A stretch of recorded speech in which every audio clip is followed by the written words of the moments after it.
In today's episode, I'm going to talk about CBT, or Cognitive Behavioral Therapy. CBT has been used by counselors and therapists for over 75 years. It addresses current problems and focuses on the thoughts, attitudes, and beliefs that affect our behavior. It's been extensively studied and shown to be as effective as medicine for depression and anxiety and other emotional concerns. It has the added benefit of creating lasting positive change. It also teaches coping skills. And today, I will share one of the coping skills my CBT counselor taught me.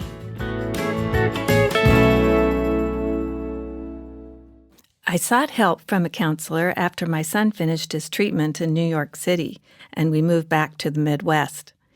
He was living his new life in Milwaukee with his friends and was pretty much on his own. I was back home feeling a little bit lost. Without the day-to-day needs of caregiving, I struggled to make decisions. Almost a year before, I had quit my job as a dietitian to be a caregiver, and now my caregiving duties were over. I've seen counselors for talk therapy, but I had never seen one for cognitive behavioral therapy. And this time I had a specific goal, which was, where do I go from here? So I wanted to give it a try. I found a CBT practitioner by going to the Psychology Today website and narrowing down my search. I was very fortunate to find Sarah, who had just moved into the area and could see me right away. She had a PhD in psychology and used only CBT in her practice because she found it to be so effective.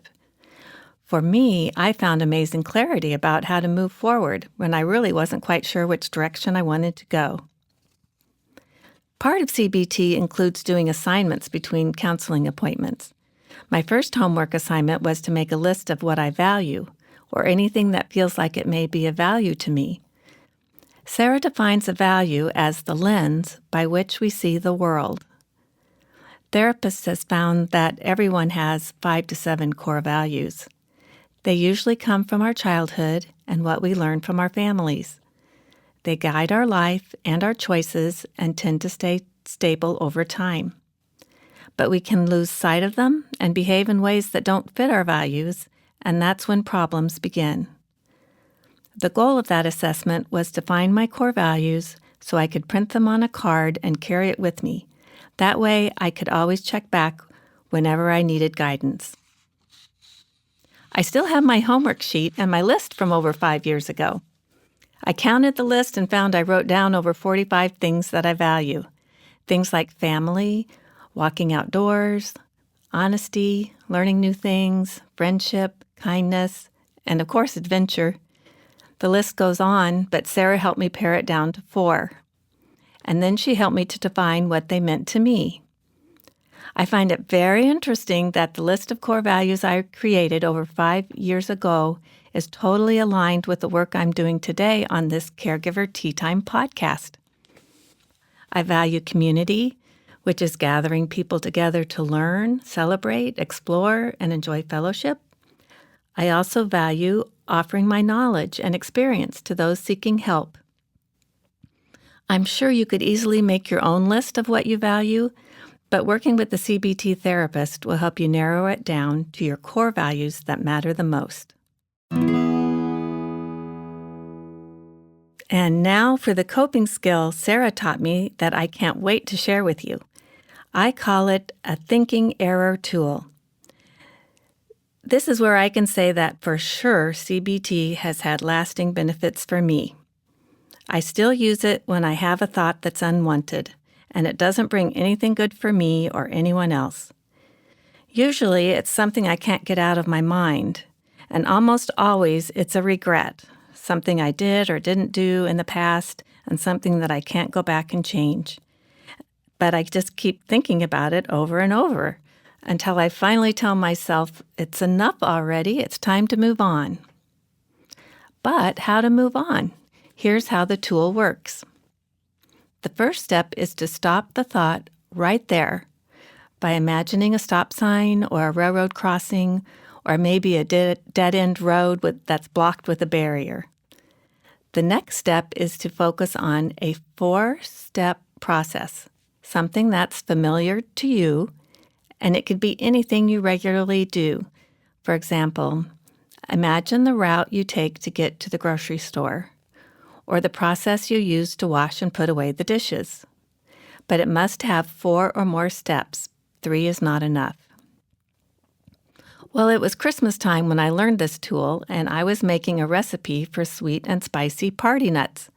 I had prepared this recipe over and over, and I knew all the steps by heart. When I first used this thinking error tool, my stopping point is a railroad crossing, with flashing red lights and a ding-ding-ding of an alarm bell as the wooden arms come down to block the road. And then I walk through in my mind the steps of preparing my sweet and spicy nuts recipe. In fact, I turned it into a poem. It goes like this. Measure spices, measure nuts. Make a syrup. Is that enough? Mix together. Butter the pan. Bake it once and bake again. What was that thinking error I had? Whew, it's gone, and I am glad. So next time you have thoughts you no longer need, rather than letting them stick around and get ingrained, try this thinking error tool. Imagine your stop sign or railroad crossing, then think through 4 or more steps that is a process familiar to you. And after that, the thought will be gone.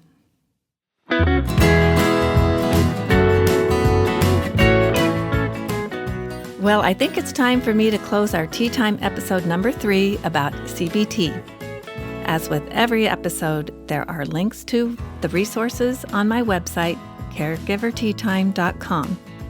I'll also give you a copy of the recipe for sweet and spicy nuts, whose steps I used for my thinking error tool.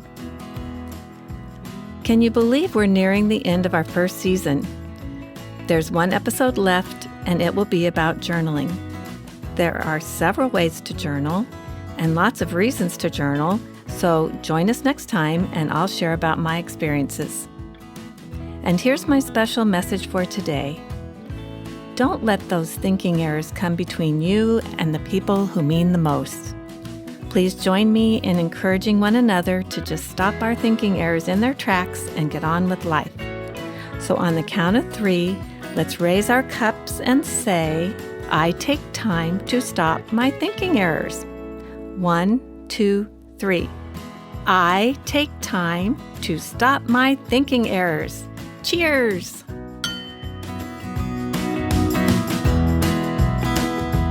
Nothing but the good things, nothing but the good things in this world, living in my heart.